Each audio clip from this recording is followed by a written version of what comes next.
Good morning, Marco. Good morning, Dave. How are you today? No, I'm great. Thank you so much for being on our show and making yourself available. I'm looking forward very much to covering a number of things with you this morning. Whereabouts are you right now? I'm right now in Lima in Peru. Ah, cool. All right. Uh, and that's a place you regularly go to, or you have a residence, or you're just a Well, visitor right there? now I have a residence there for about a year or two. I'm actually in the process of. I'm basically based in Colombia and Brazil, and Lima is kind of in the middle. And I'm getting rid of my stuff in Colombia, so I have a whole bunch of stuff to move down to Brazil. And with a newborn baby here in Lima, it was a convenient, temporary residence, kind of in the middle between the two places.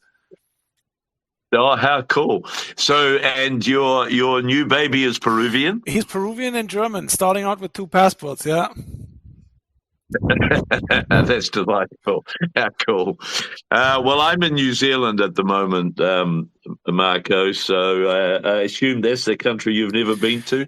Funny thing is, I've been to 70, 80 countries and I'm traveling the past 10 years with my wife, who's traveling on a Peruvian passport, which is not the greatest passport in the world, but it's been fairly okay ever since they got access to Schengen.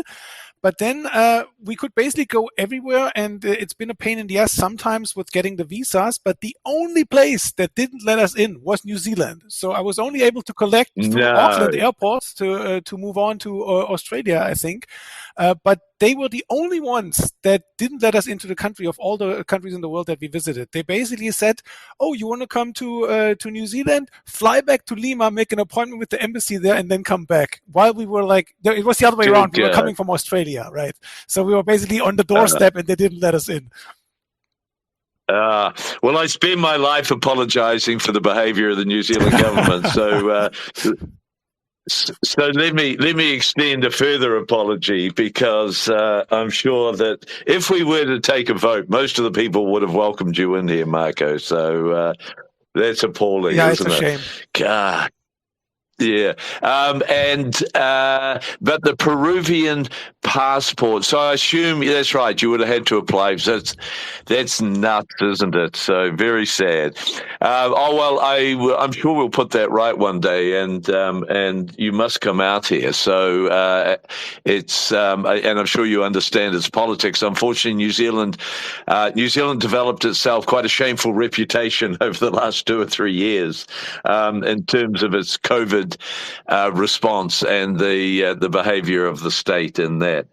Um, Now, Marco, we started off before we went live on air talking about you're clearly a bibliophile, and talking about some books that you were promoting. One, of course, is the Market for Liberty, which is a wonderful book that both of us are very fond of, and it's a book I certainly read a long time ago. Now it's available on a free download, which we promoted before on AnCap Radio. But was that like a seminal work in terms of stuff that you were reading? Yeah, it was certainly one of the books that stood out because it's so well written and so concise. So it's the perfect book to give to somebody who's new to our philosophy, let's say. And like so many people, I first heard about it from Doug Casey, and I think he basically brought that book back to life after it kind of got its first round of attention when it came out, and then disappeared in Nirvana. Until he basically resurrected it, and now a lot of people start or are talking about the book again. So yeah, it was it's certainly one of the better ones when it comes to the whole ANCAP philosophy, and it's probably the best one to just hand to somebody who's completely new to the idea. Yeah, indeed. Um, and in fact, Doug was sharing a story recently of having passed that book, a copy of that book, to a friend of his in Argentina, who then was so inspired by it, he had it translated into Spanish and sold and distributed. I assume more distributed than sold. Excuse me, in Argentina, and he had, in the course of that, given a copy of that book to Harvey Milei. and who had become a very enthusiastic, obviously reader of it, and helped shape his philosophy, his political philosophy. We'll come back and talk about him later, but let's just quickly talk about what other books, while we're talking about books that you have that have influenced you and that you would recommend to any of our listeners. I mean, influence in general, many books, but on the topic of AnCap philosophy, I would say the best combo, the best two is The Market for Liberty, and the other one that I really like that I usually tell people to read is from Mary Ruwart, Healing Our World. I think The Missing Piece of the Puzzle, or The Other Piece of the Puzzle, something like that is the subtitle. So Healing Our World. And that is excellent because The Market for Liberty explains what the philosophy is all about, how the different elements would be applied in real life. And then Healing Our World is great because it has many real world examples of the principles in action. So proof in a way for people to dig into further. So these two books together give a really well-rounded view of how this philosophy works in practice and why it is so superior, and why it's really the only peaceful, non-violent way and the only way forward for humanity in general, in principle, in the first place. Indeed, isn't it? And I mean, it turns on the fact that, most people are actually good people. Does that make sense? And this is what people fail to get when we talk about how would an anarcho-capitalist world work, which no one can sort of. It takes quite an investment in imagination, doesn't it? For people to be able to transcend what they currently experience to an environment where they can see these principles being able to be constructively and appropriately applied. How do you deal with that? Yeah, I mean, the way I look at it is, everybody vibrates at a certain frequency, and people like you and me, we live by these principles. They are our reality, but of course, it's clashing with the average level of awareness that's out there in the world, and surely there are individual people that are vibrating a little bit higher, that might be open and receptive to the idea, and we can convert some of them. And I'm glad to see in general over the last maybe 5 years or so, the whole space has grown tremendously. I mean, going back 10, 15 years, you were like a crazy fringe lunatic, right? And now it's already much more mainstream, maybe not quite mainstream, but certainly much bigger than it was. So there are certainly many people open to the idea. But when we take like the average level of awareness of the general population, then we're clashing into a wall with our ideas, and that's where the day-to-day friction for all of us comes from, right?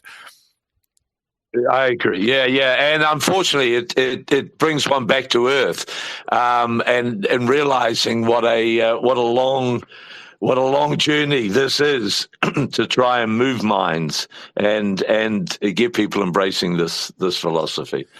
Yeah, it's challenging for sure on a day-to-day level, and unless the level of frequency, the level of awareness slowly rises, there's no way to advance in any other way. I mean, that's one of the issues. I'm sure you wanted to talk about this too. You mentioned Javier Milei already. For me, he's like a wolf in sheep's clothing, because he talks the talk, but he doesn't walk the talk, because you cannot create a more evolved system from working from within this corrupt, rotten system that is politics. A true breakthrough has to come from a raised level of awareness in the general population, and as far as I can tell, this is not something that is happening in Argentina. And he can talk all he wants, and he can even become president, but it's not going to change a thing, because he's working from within a violent, corrupt system. So we have to transcend this entire system to get to another level. You cannot do it from within. I mean, this is just I guess philosophy 101, really. And of course, the notion of an AnCap politician is a tad oxymoronic, isn't just it? Just a tad. But do you not think that I don't know little about him, but have taken the time in recent times because of his popularity to try and understand him, and I always subscribe to a rather pessimistic view that where there's a crowd, there's a lie. And so it does worry you when someone gains enormous popularity. But do you not think that some of the ideas that he is disseminating and discussing are causing people to think a bit more in Argentina? Oh, that for sure. I mean, anybody that talks about these ideas and reaches a large audience will have a positive effect on some people. There's no doubt about that. So maybe in general, at least at this stage where he's at or where Argentina is at, it's helping a little bit. I'm just afraid that he will ruin our philosophy in the mind of the average person by then, if and when he becomes president, by then changing his tune, and then things stay the same, just in a little different way, and then AnCap philosophy is discredited in the average mind as something that we tried and didn't work. So that's a little bit my worry there. But with what he's talking about, of course he's right, but that applies to any politician. Politicians always say a lot of good things, but what they do then is something completely different, obviously. No, history's resplendent with that, isn't it? Yes, it's interesting, isn't it? The term libertarian, I can remember when I was a young man and beginning to subscribe to libertarian philosophy quite some years ago. And of course, you would talk politics with literally someone off the street, and they had no idea what the term libertarian meant and couldn't get it. And then it sort of, the term libertarian became a pejorative almost, that was suggesting that you were somehow evil and mad. And then slowly it's become mainstream, but you're quite right. And it now gets used or ascribed to people that don't really have libertarian values, but it's an easy pigeonhole for the media to push someone into, isn't it? So yeah, and that's of course a very general, broad problem: the corruption of language. I mean, so language is of course always evolving, and the meaning of words change, and the words we use. I mean, you look at the younger generations with everything abbreviated, and of course slang changes over time. But important words, like you just mentioned, get corrupted over time, and that's such a big challenge, because for any solid discussion, I mean, you need to have a common ground and a common understanding of what something means to even be able to talk about it, right? So it's certainly one thing, the corruption of language, that is a bit of an issue that plays in there as well. Hence why definitions are always critical if one's having a meaningful discussion or debate. And Marco, you're in Peru, and you're obviously someone who spends one's time working very hard to live an anarcho-capitalist life, notwithstanding the pressures or issues that arise from whatever jurisdiction you're in. Absolutely, and being not tied to any single jurisdiction is, of course, one of the big keys there that enables such a lifestyle. And tell me about that right now in Peru. How would you describe the current government there? Oh, that's a complete disaster. I mean, it's I don't even know where to begin. I mean, this is true for the region in general. I mean, it's extremely unprofessional, extremely corrupt, and I mean, it's especially so in Peru. I'm not sure how familiar the average person is with what happened in Peru. Basically, the left-wing president was impeached, and the second in chain, Dina Boluarte, moved up, and she's like a classic swamp creature, so to speak. But there's absolutely not even anyone remotely serious in the entire political scene here in Peru. And of course, there were the big protests that was played out in the media globally quite a bit. So people might have heard about that when Castillo actually got impeached, because the the poor peasants he largely represented. They, of course, started their marches and everything, and there was a little bit of violence. That has calmed down again, and it's just the status quo like it has always been. I mean, Peru is interestingly one of the few countries that has a dedicated prison for ex-presidents. I mean, you have to get this. They have here in Lima a dedicated prison for ex-presidents. And now it gets even weirder. It's out of space. It's full. There's no more space. How sensational! Well, that's actually something to be proud of, I would have thought. So, well, I mean, you would think so, but it's more that they have a more cushy life than the average prisoner. It would be much better to throw them in your average prison here. That would be a more just punishment than the more hotel-like experience they have in their dedicated prison, I'm sure. That's hilarious. And just remind me, and listeners, what's the population of Peru? I don't even know from the top of my head. I could hazard a wild guess, but I'm really not that sure. Okay, no, that's cool. So, so your world, if you like, primarily is South America. Yeah. For the last, let's see, 18, 19 years, I've been living all over South America, basically. I've lived first in Paraguay, then in Argentina, then in Uruguay, then in Colombia, then Peru a little bit, now in Brazil as well. So I've spent some time in Chile. So I've lived almost everywhere in Latin America, or rather South America. Yeah, cool. And now you have a young son. Does that cause you to aspire to be a little bit more established in one location? Yeah, I'm pretty much in consolidation mode. I mean, I have so many properties now all over the place, and the distances are so large in South America. I mean, just between my place in Colombia and my place in Brazil, because they're both, I'm based in Florianopolis in the south of Brazil and in Medellin in Colombia, and they're both secondary cities, so they're not major travel hubs. So from door to door from one place to another is like 25 hours travel time. I mean, I would be faster back in Germany, where I'm from originally, than moving between these two places. And then there are changes in Colombia, or in particular in Medellin, which I don't like. So right now I'm getting rid of everything there, and I'm, like I mentioned initially, here Lima is just a stepping stone because my son was born recently, and to consolidate everything. But I look forward to in the future being primarily based just out of Brazil.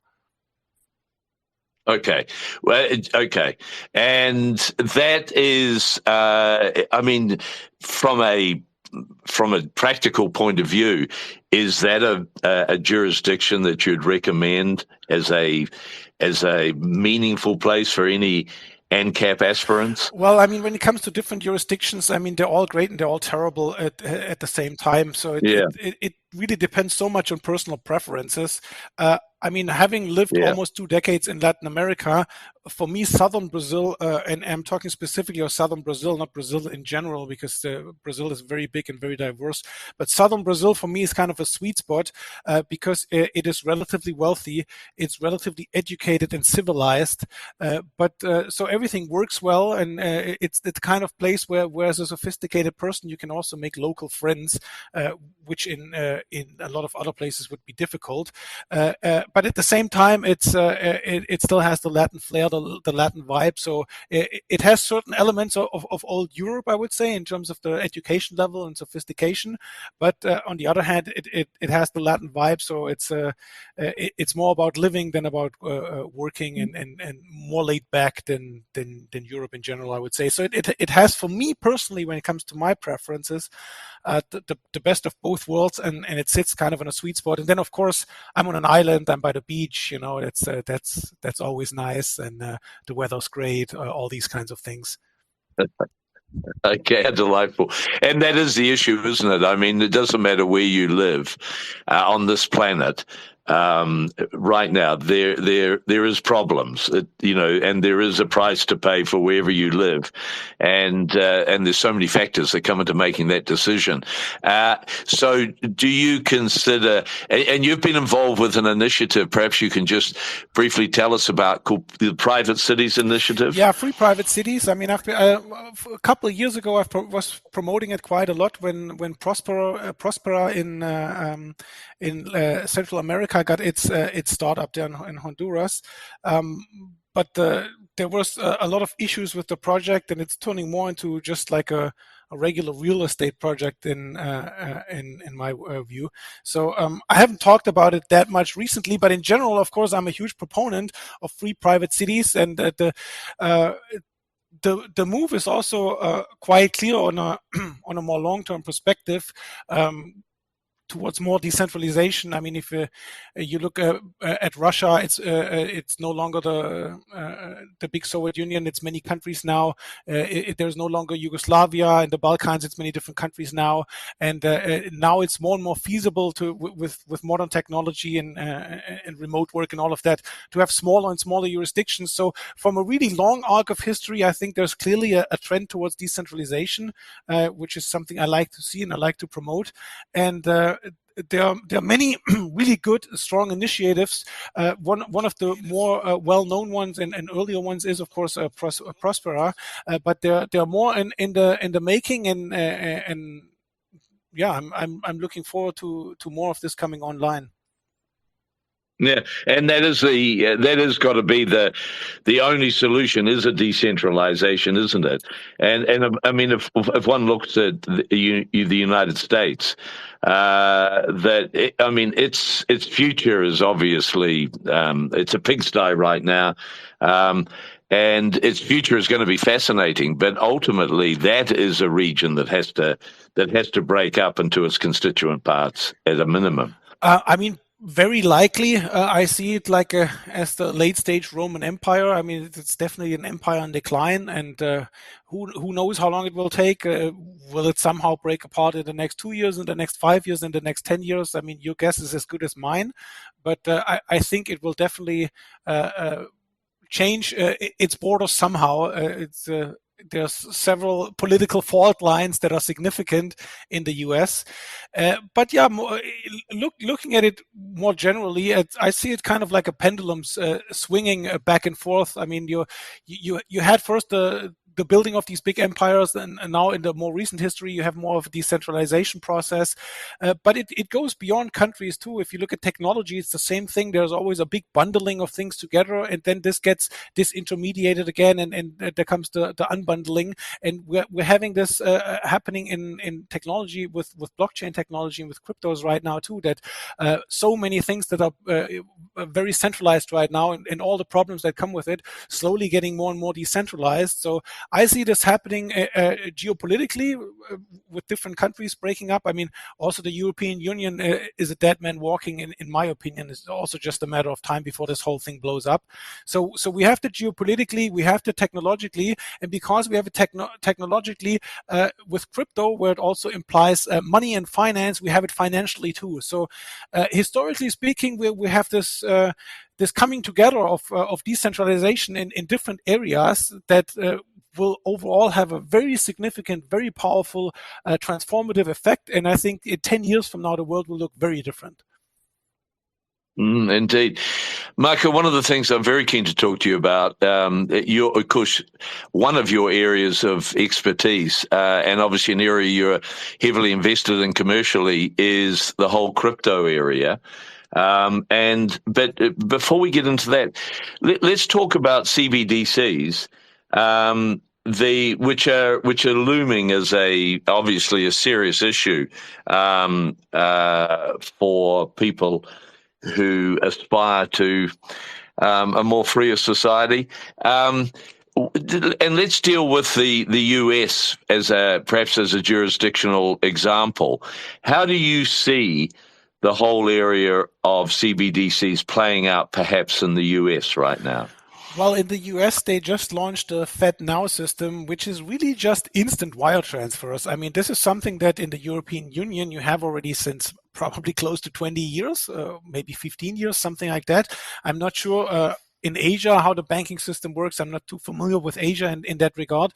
But that is really just like a catching up in regular banking terms in terms of a CBDC. I think this is still years away for something to be really feasible there. And I also wrote a really lengthy article about that on in general about CBDCs. I wrote that maybe a year ago, but it still applies because I went through all the different risk factors and what it really means, a CBDC. And then I looked at the world's 5 biggest central banks and where they are with CBDCs. And it was all still years away. Of course, now we're a little bit closer, but I see this again also as a dead man walking. I mean, there are so many factors coming together, and so many problems in so many areas, and specifically in the financial system, that this is kind of from the powers that be, let's say, really the last straw, the last power grab before it all implodes, and it's absolutely not feasible. It will end in a total collapse one way or another. Probably the whole thing will come down with the launch of the CBDC simultaneously. So I don't think it's something that we really have to worry about. Of course, it's a really dystopian nightmare, the whole idea in principle, but again, it comes down to the awareness of the average person, and it's up to each of one of us to reject this bullshit and to select or elect becoming sovereign with your money and removing your assets from the entire banking world and the legacy system, and becoming sovereign with your money by using cryptos. But even for the average person that is maybe not yet into cryptos, like just to not sign up and not use this crap is the first thing. We give this system all the power, and it's up to us to remove the power from it again. Yeah, indeed. No, well said. So you know, you obviously are heavily invested in cryptos, but to what extent are you able to use those in your day-to-day life? Well, I mean, I sleep sound at night because the majority of my wealth is in crypto, which I'm 100% in control of. If I had all my wealth sitting in a bank account or even multiple bank accounts, I had already temporarily my money, large amounts of money confiscated by the Office for Foreign Assets Control, because any transfer that you do in dollars, which is like basically almost everything until you deal with unless you deal with a local payment, is routed because it's in dollars through U.S. banks, and they look at everything, and if there's something looks suspicious to them, they will just confiscate it until you like bring the paperwork and justify it. Then they can just grab your money. So this is very, very dangerous. And of course, you can own precious metals and real estate and stuff like that, but that comes with its own set of burdens and impracticalities. So crypto as a means of independence to sleep sound at night, for sure. In terms of day-to-day applications, we are still relatively early. I mean, all technologies, they go through classic S-curve adoptions, and we're now coming into this, what I call the Genesis cycle, where it's really the curve going exponential, where we cross this chasm towards mass adoption, and where then, let's say the whole thing takes 30 years. So the first 10 years is the early adopters. There's not a lot of happening, and the last 10 years is also not a lot happening, because that's all the laggards, all the old people. But these 10 years in the middle, or maybe in a more compressed time frame, like 5 to 7 years, is where all of a sudden we go from a few million users to maybe 2 or 3 billion users. And this is the wave you really want to catch as a speculator or as an investor. And this is where it becomes feasible in day-to-day life, not just with payments for regular stuff, but also all the other benefits that come from using cryptos, be it supply chains, be it social media, be it identities, be it all kinds of things, all the file storage, anything with data, really, which is most of business these days, or most of the economy is at least somewhat dependent on it. So the day-to-day use cases, this is all coming up. We're now, in terms of technological development, at a point where we have the infrastructure. If now all of a sudden hundreds of millions of new users come on, then we have the capacity to handle all of that. And only once you have this infrastructure in place is also when you can have success at the application layer, where these apps can spring up, then where all of a sudden you maybe have a social media app that then has hundreds of millions of users, or you have a payments app that's all of a sudden like a new Venmo or a new PayPal or something that's getting mass adoption. It's always, again, a pendulum that shifts between infrastructure and applications, and we're now at this very crucial point. So that's why I also think this upcoming bull market that we have in crypto over 2024, 2025, that this will be, last cycle there was a lot of talk about the super cycle, which was very disappointing, but I think this upcoming cycle will be the true super cycle where we see the first real big wave of mass adoption. So Marco, you're saying we're on the cusp of this right now, and you're describing it as a 5 to 7 year period in which the mass adoption takes place? Basically, the way I look at it is for the remainder of this decade is where we're seeing most of the growth, and with that comes the bulk of the economic opportunity, where you can also personally transform your wealth if you're so inclined. And together, in parallel with that comes the collapse of the whole old system. So that's why I say in the 2030s, the world will look very different. And of course, the way I look at things, I think we're going to enter a new renaissance period, the second renaissance. Of course, we're not before, or first we have to go through a period of darkness where the whole old system collapses, and it looks very intimidating, and it's causing a lot of anxiety for people. Although I would argue that a lot of that is just like fake stuff played up in the media that you can really just tune out, because really we live in super abundant times, and at the same time there are people sex trafficked and in slavery. So the worst reality and the best reality exist simultaneously, and it really is up to you and your frequency and on what you manifest for yourself. But I think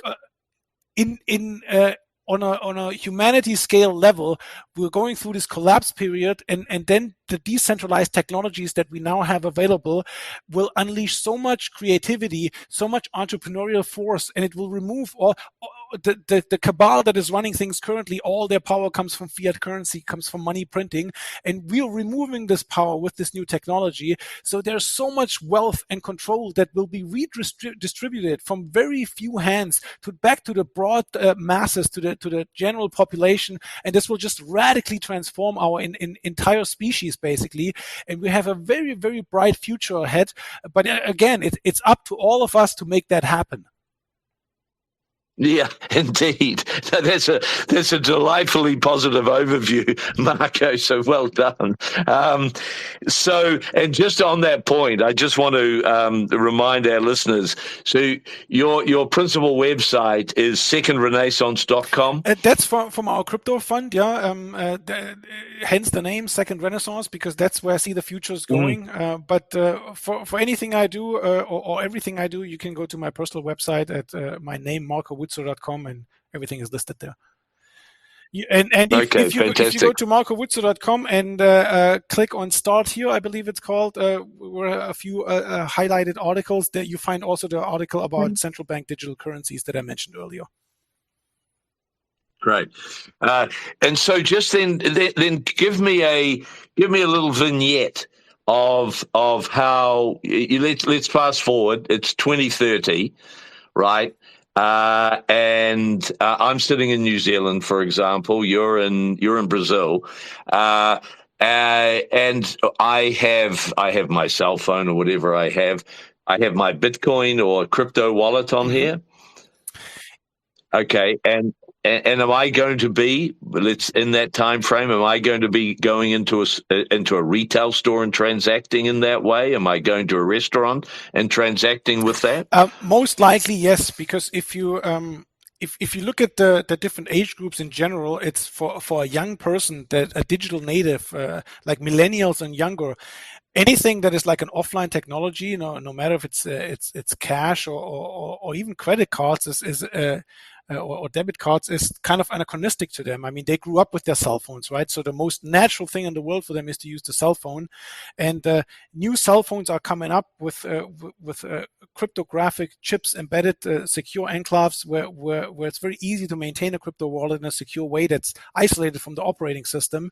They're the first ones coming up. And then, of course, like I mentioned earlier, the applications are coming up too, where then a payment is very cash-like, where you can basically just move your phone closer to the other phone or to the payment terminal, and just like you do now with the NFC chips, and basically the analog of handing over a bill, and where you can do that in any amount, no matter how tiny, basically for almost free with literally instant confirmation. So all of this is coming, and then more broadly too, anything in terms of your valuable personal data that is now in control of the fangs of the world, Google, Amazon, Facebook, and so on. You will have much more control over this in the future. You will be able to select who you share what with, and you're in full control of that. You can also much better monetize your data. I mean, these are all multi-billion, if not trillion-dollar companies in some cases, because they harvest all your data, the economic value from all your data. So you're in control of that. You can also, your identity will be much more mobile, in the sense that now we're talking here on Twitter or on X, and you build up a certain reputation. But if you want to move to a new social network, then all your friends are gone, all the reputation you build up are gone, like all your connections are gone. And with blockchain-based technologies, that all becomes portable, and you own that. So you can switch the client you use, you can change the environment you're using, but you take all your connections and all your reputation that you've built up over the years with you. The same thing, of course, also with if you look at Uber ride sharing, or what you buy in e-commerce in general, all your reviews on any platform, all of that really belongs to you and will be transferable and will be owned by you in the future. So there are so many benefits. Also, in terms financially, now for us in the West, we don't look at this as a big problem, because we have access. We can buy any stock in the world. We have access to banking in general. But for billions of people in the world, they don't even have access to banking in the first place. They can't even buy a share of a stock. So all of this will be completely open, available to anybody for very, very little cost, completely permissionless. So you can use any financial instrument you want through DeFi, and also all kinds of assets will become tokenized. Basically, anything you can think of will be tokenized. I mean, looking really like 10, 15 years in the future, if you have a favorite restaurant at the corner, or your favorite little bar or cafe, maybe you can buy a few tokens and be a part owner in that. It all comes down to a much more decentralized, much more broken down level, on all across the board for everything. Yeah, how cool. Yeah, my main commercial focus is property development, and it's been intriguing me, not that I'm technically savvy, but it's intriguing me about the notion of how one could do a subdivision of a property quite simply using NFTs. And create the equivalent of a fee simple title, which is what we operate on in New Zealand, through that blockchain process. Yeah, unfortunately, I think property and maybe also vehicle titles will probably be the last thing that will come on chain.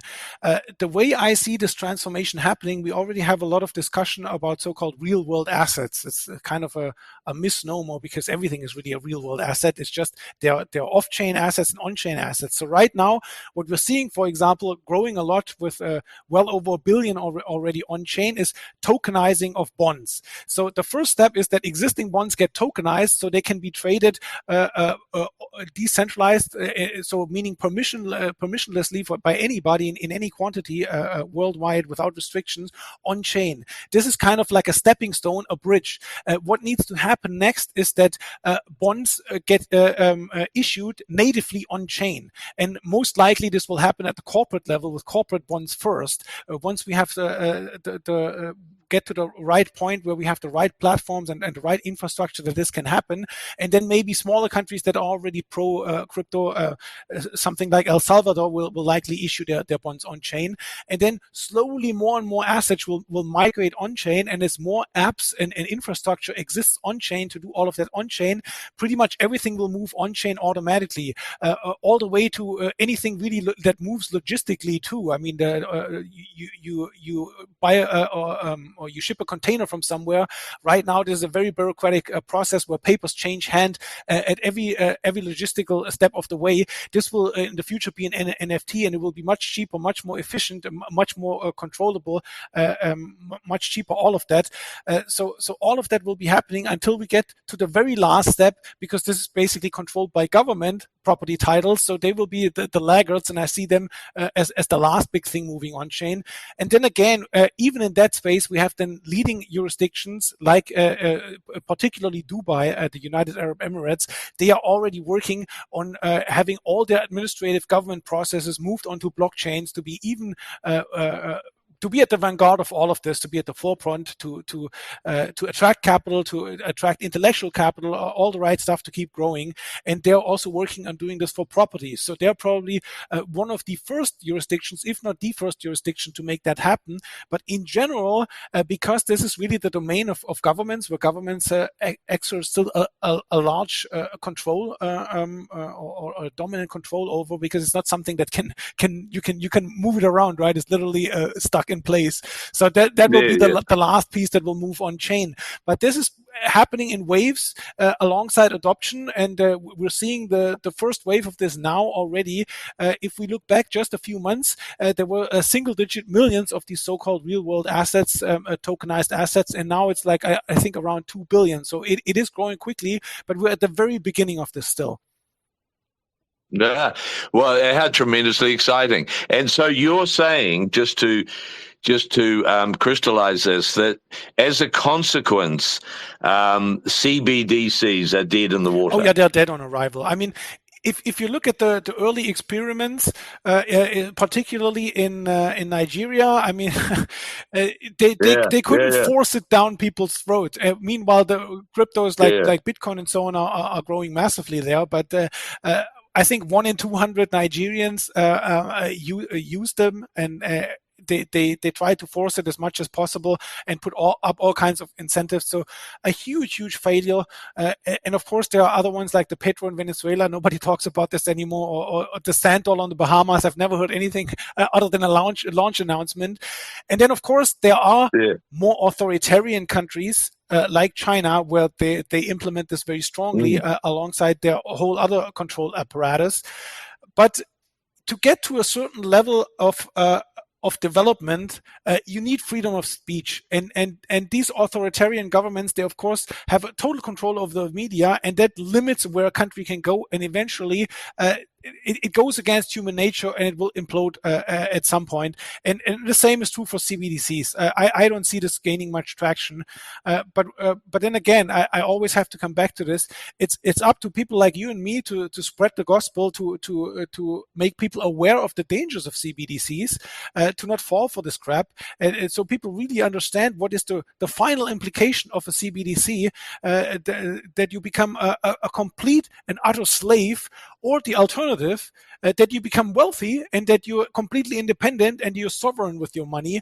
And it's a very easy choice. I think people are not stupid. They just need to understand the two options. And it's up to people like us to educate the masses about that. And if we do a good job and spread this far and wide, I think people are smart enough to make the right choice. And well said. And indeed, Marco, the problem is, though, surely, is the state doesn't take its failures well, does it? Generally speaking, and of course, the proliferation of cryptocurrencies and people being able to experience more freedom as a consequence is anathema to the prevailing attitude in the state. So what's their response? What's the need? Absolutely, this is the final war. That is the ultimate war that we get into for sure. They'll fight it tooth and nail. There's no doubt about it, because all their power. Once again, all their power comes from fiat currency, from the printing of money. It's the ultimate corruption that steals all the wealth of 90% of the people. There's a very small percentage of rich people that benefit from it, but anybody from middle class, working class, poor class down, they have pretty much 90% of their wealth confiscated by that. Another thing that the average person doesn't really understand, but this is where all their power is coming from.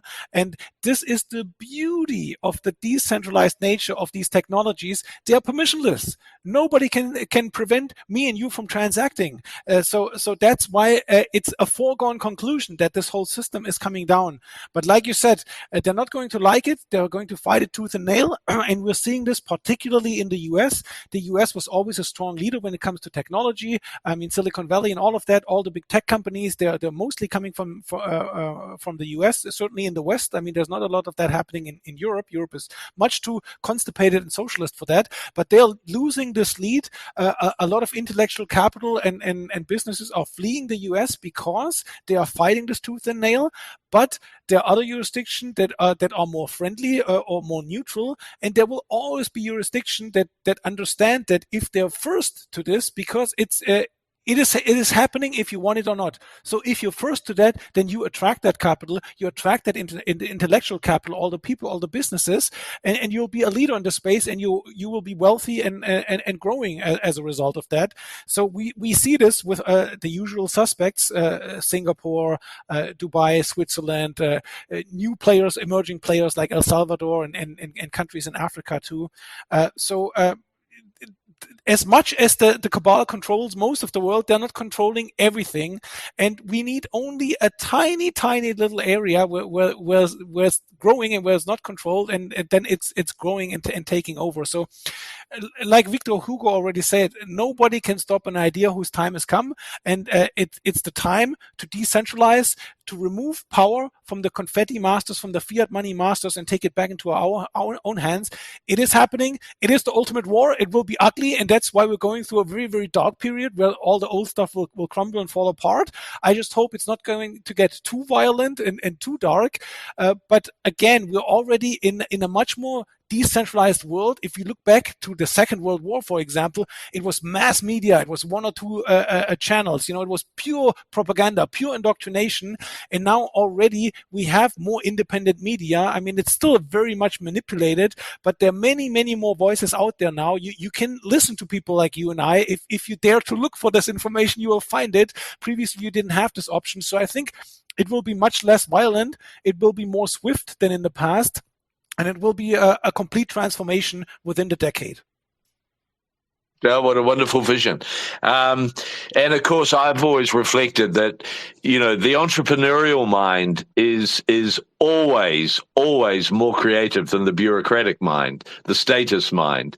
And it's been, if you look back as technologies advance, every technology has within it the enormous positive potential and enormous negative potential.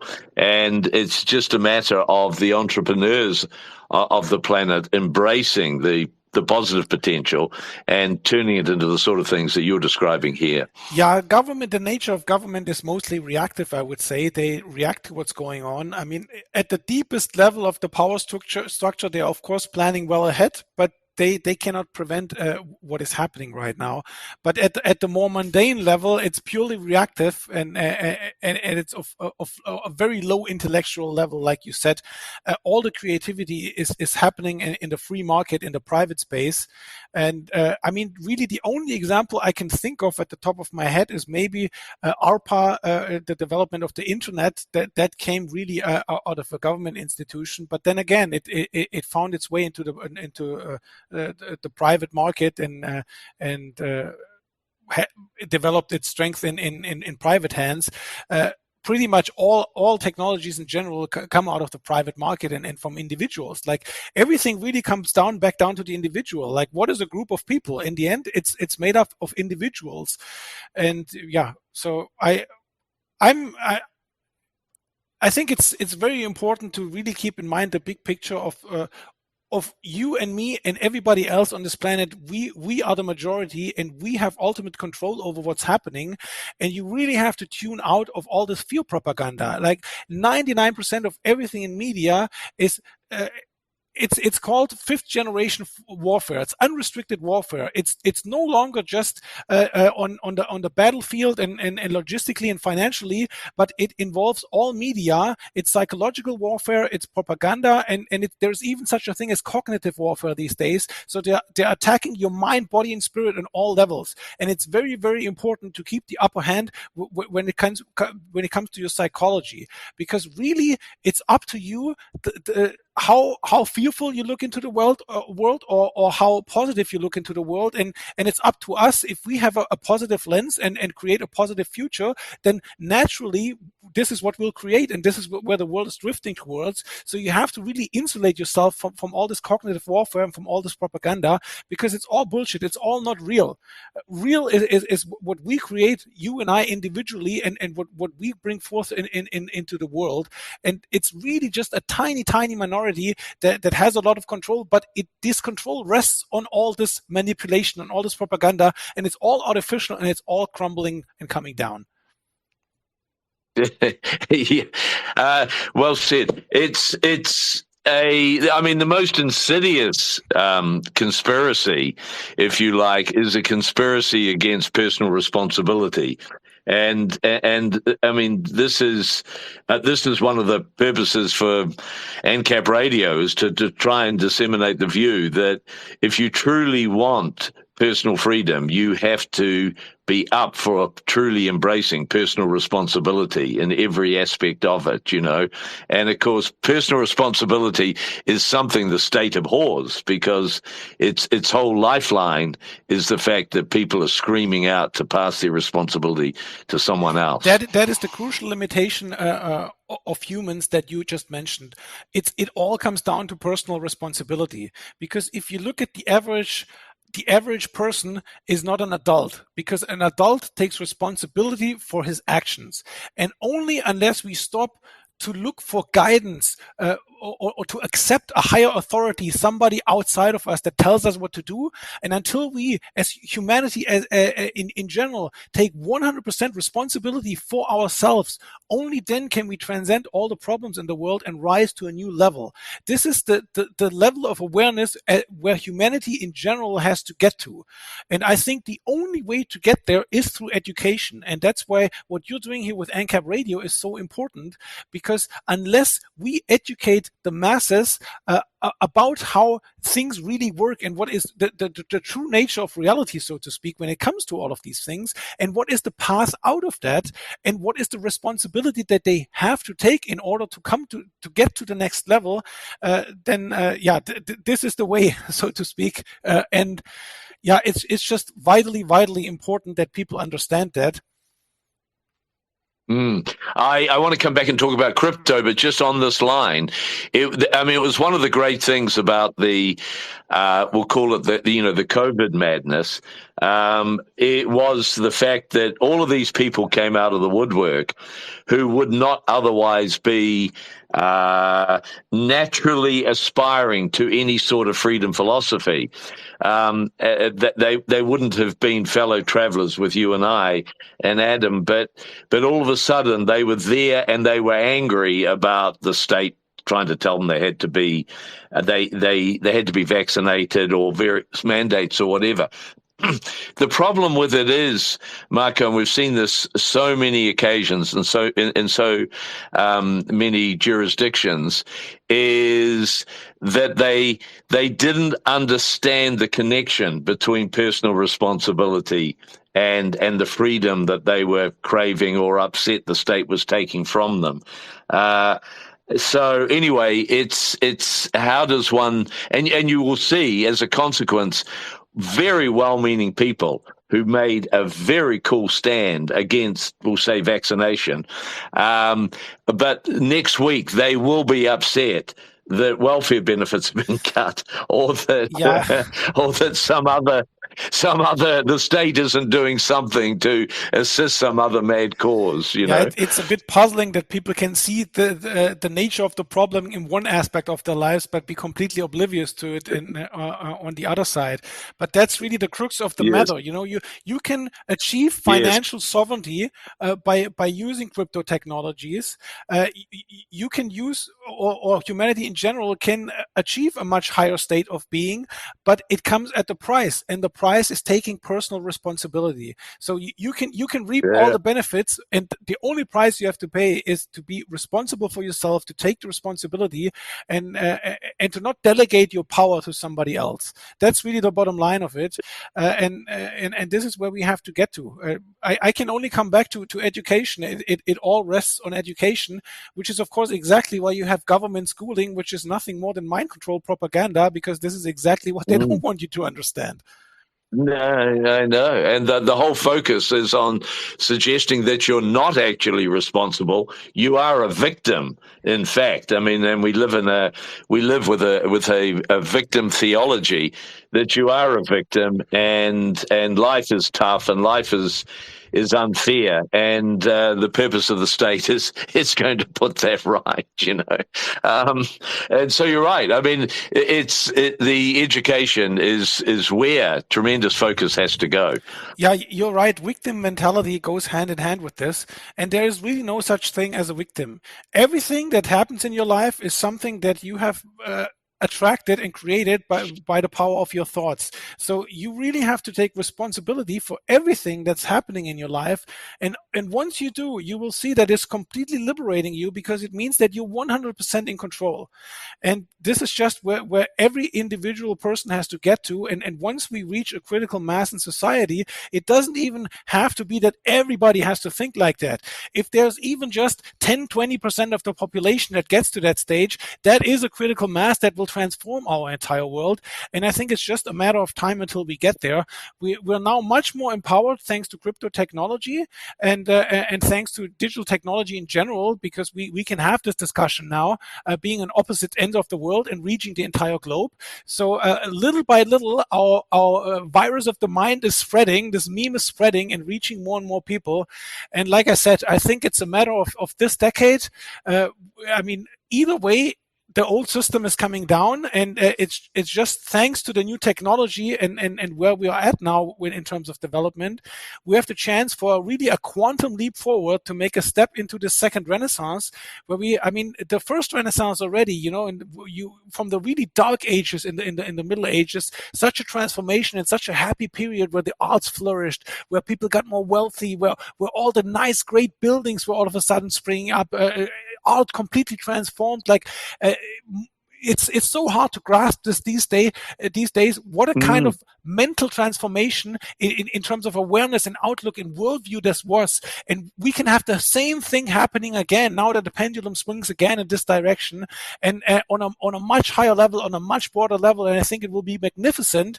And I think we'll definitely get there. It's just a matter of a few more years. So, Marco, you're a personal responsibility absolutist. Oh, yeah. There's no two ways about it. Isn't that a great point in one's life to arrive at? And how ridiculously liberating embracing that proposition is. Oh, yeah. It's the ultimate liberation. Isn't it indeed? And it's where one's focus has to go. And I mean, that's the fundamental message here, isn't it? Is that personal responsibility is not a burden, which it's regularly painted as in society. It is the ultimate liberation. You're quite right, Adam. I've been so engrossed here with my wonderful discussion with Marco that I have forgotten to do a couple of things, so forgive me. One is to direct everyone to secondrenaissance.com, right? Which I'm sure you're going to do, Adam. MarcoWutzer.com, right? Yeah, I mean, you can just click on my Twitter profile and you'll find the links there. Yeah, and we should register a website, personalresponsibility.com, shouldn't we? I'm sure that no one has got that registered. Adam, and we need to see if we've got any callers that would like to put a question to our great guest here today. Yeah. Well, I see we've got some repeat listeners today here too, so good to see you all. But yeah, if you have any questions for Marco or Dave, now is the time. We'll let we're at the top of the hour here. I want to be respectful of Marco's time as well. Dave, but I guess we'll go for maybe another 5-10 minutes here. If anyone has anything they'd like to comment or chime in, just go ahead and tap the request to speak button there at the bottom of the screen. And yeah, I mean, as we're waiting for those to potentially come through here, let's go ahead and just recap. Marco and then Dave, what are some of your key takeaways from today's conversation? Yeah, I guess the key takeaway was what we talked about really the last 15-20 minutes is it comes down to education, and we just have to reach as many people as possible, because like I mentioned with the example of CBDCs, if people understand their choices, people are smart enough to make the right choice. It's just a war for the mind of the average person. They just fall victim to the propaganda, and that's basically what we have to break through, and that's why it's so valuable what you guys are here doing with AnCap Radio. We just have to have the focus on education and reaching people, and eventually we'll get there. And we do have a caller, Dave. We have a caller. Okay, great. All right. We've got Jaffer. Hey, Jaffer, there you go. Where are you tuned in from, Jaffer? From Canada. How are you, friends? How are you? Hey, Jaffer, how's it going? Not bad. My question is for you, Marco, about CBDC, and you talked a lot with enthusiastic view about CBDCs. I mean crypto, but about CBDCs. What about people complying when a government, an authoritarian government in the sudden decides to make it illegal to use fiat currency, and to make CBDC mandatory, and you'll see the average Joe complying with that without any kind of problem. What do you think about that? And I have another important question for you. Everything now is on the blockchain, and the transaction and so on. But what if suddenly there is a shutdown of the internet? What are you going to do with that? Okay, let me answer your last question first. I mean, if there's suddenly a shutdown of the internet, then you have bigger things to worry about, because then literally everything comes to a halt.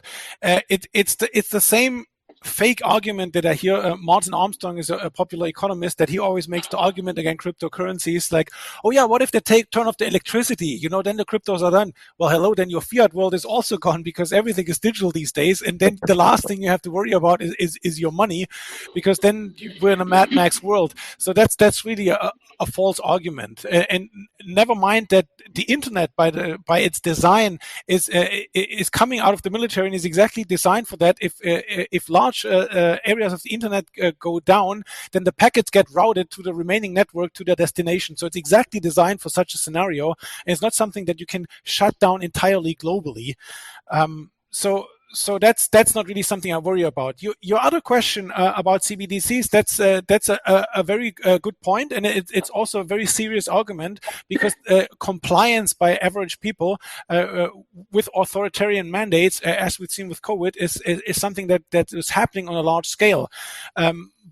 So certainly we will see some places that roll this out where it becomes fairly dominant for a while, until it self implodes, because what they're doing with this is not compatible with markets and with human nature in general, and it will implode one way or another for sure.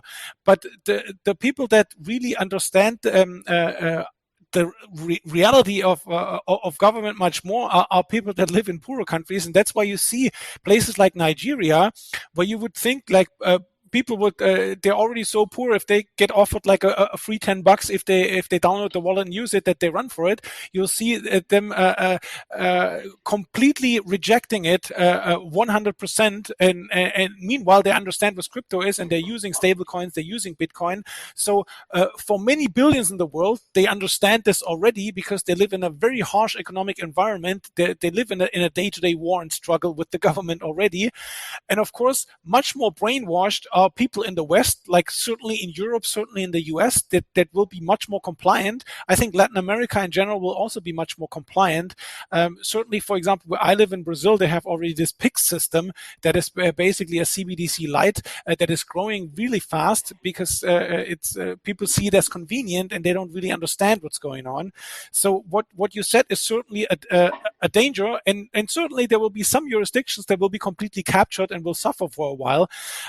Just like if you look at communism, there were certain areas in the world that were completely captured until it completely imploded because it just completely goes against human nature. And all of this is really just communism 2.0. It's complete authoritarian control. You can put any label on it, but it's not going to last.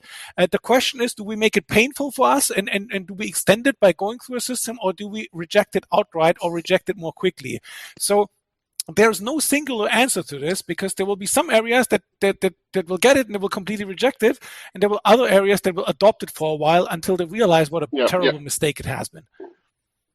Marco, don't let me misunderstood. I completely agree with you about your vision and all of this stuff. However, I'm perfectly aware of what happened in Nigeria. Okay.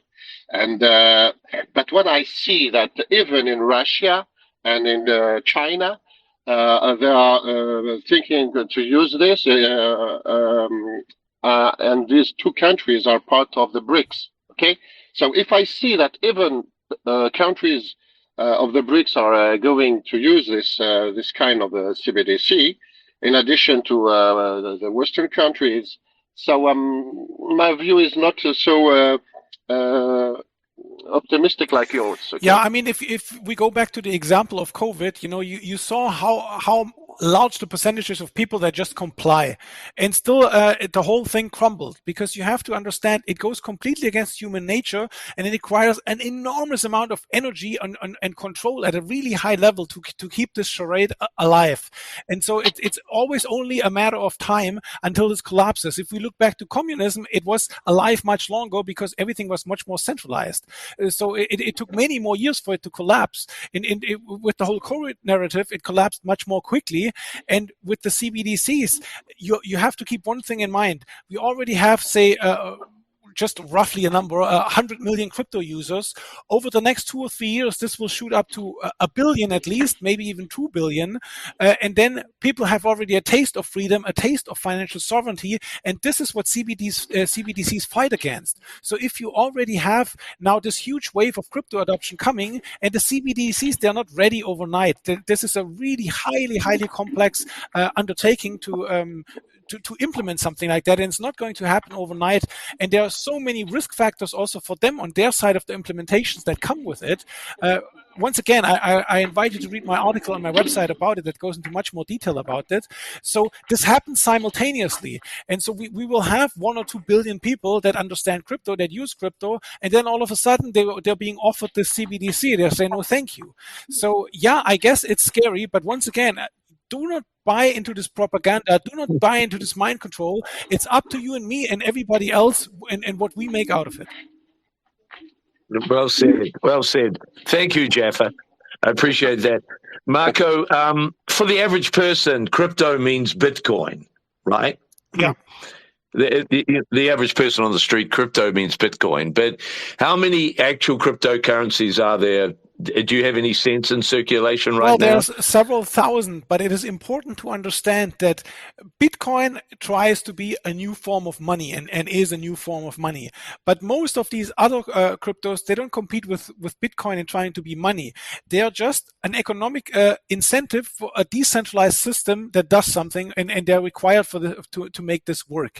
So this could be a social media platform. It could be some kind of really anything that is a digital thing that's happening somehow. Any website you use, any digital software system that is right now a centralized platform will eventually be replaced by a decentralized system. And it's also important to understand that people do not do not have to understand on a deep level how all of this works or what all of this is. I'm sure most people don't know what is IMAP or SMTP protocol or any other protocol, but they use the internet and send emails every day. And this is where crypto is slowly getting to, where the average person can simply use a new application and they're using crypto and they're not even aware of it. Then later they learn about it Right. and understand it more deeply and take more control over it. But this is where we have to get to also from the crypto side to see mass adoption. But we're very, very close to this point. But basically, billions of people will be onboarded to crypto without even knowing that they're using something crypto. And yeah. Right. And that's the significance of the blockchain. Yes, the blockchain is just the underlying technology that enables all of these different use cases, and all of these different use cases, they always require an economic incentive to keep the system decentralized, to make it work, and to incentivize the different players in the system that provide the resources to make it work. That's why all these different protocols all have their own tokens, but they're not all trying to be Bitcoin and trying to be money. Right. So just go back to your proposition. Let's fast forward 7 years, the end of this decade. What is, the similar number of cryptocurrencies still existing? Is Bitcoin a dominant force in the crypto market? Well, I think Bitcoin is certainly so enshrined as a version of digital gold, to safekeep and transfer assets. I don't see Bitcoin going anywhere. I doubt that Lightning Network and all these different things that the Bitcoin universe is working on will reach a point where it will be used for day-to-day payments. I think there are other networks and other coins that will serve this use case, but it will be a mix of everything. That's the beautiful thing about the decentralized world. It's not absolutes. It's all to a certain degree, and there will certainly be a lot of people that use Bitcoin for payments, and there will be other people that use other coins for payments, and there will be a whole mix of everything. It will just naturally, by virtue of the free market, find its own level in terms of what is used. There are also regional differences, right? Just like in Europe, we don't pay with the yen, or in China, they don't pay with the dollar. So. And to answer the other part of the question, there will likely be many thousands more coins as more and more stuff gets tokenized and moved on blockchains, and as there will be many, many more blockchains. It's a very large transformation, and the whole space in every metric will just get bigger. And certainly there will be coins that will become irrelevant and die off, but overall the space will just keep growing. Great. Marco, you've been a wonderful guest, and thank you so much for coming on our very young station as we try and turn it into hopefully a fabulous educational tool. Our philosophy needs salesmen. It needs many, many salesmen, and you're a wonderful salesman. So of that philosophy. So thank you for that. And I hope that we can, in the fullness of time, as we grow this station and try and make it something, that we can have you back here on a regular basis. It's been a delight. Well, thank you very much. It's been my pleasure, and I look forward to doing this again in the future. And I'm excited to see AnCap Radio grow, spread its wings, and infiltrate all the negative bullshit that's out there, and spread a more positive, more enlightening, more romantic, more peaceful message. I mean, people have to understand that we disseminate a message that's all about peace, about voluntary interaction, about prosperity. Yeah. It's all the antithesis of all the mass media out there. We are the ultimate peaceniks, exactly. Marco. Well, I got to say congratulations as well, Marco, for truly bringing more potential AnCaps into this world as well. I know you're a new father. Yeah, I mean, we have to grow our army on a physical level too, right? So I know you're doing the same thing. So we all have our little soldiers, and we'll educate them the right way, and they will hopefully already reap the benefits of a much more enlightened world by the time they're a few years older. Indeed. Absolutely. And cool. I know Nick Giambruno's here too. I know he feels the same way. So Nick is certainly on the same mission as we are. Nick is indeed. And can we just go back, Adam, that it's secondrenaissance.com. You need to go to that and to MarcoWutzer.com, or just click on my Twitter profile if you want to learn more. All the links are there, and follow me on Twitter, of course.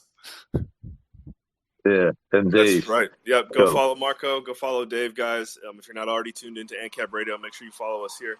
I was trying to. That's a Keurig. We're getting some coffee going here in New Orleans right now.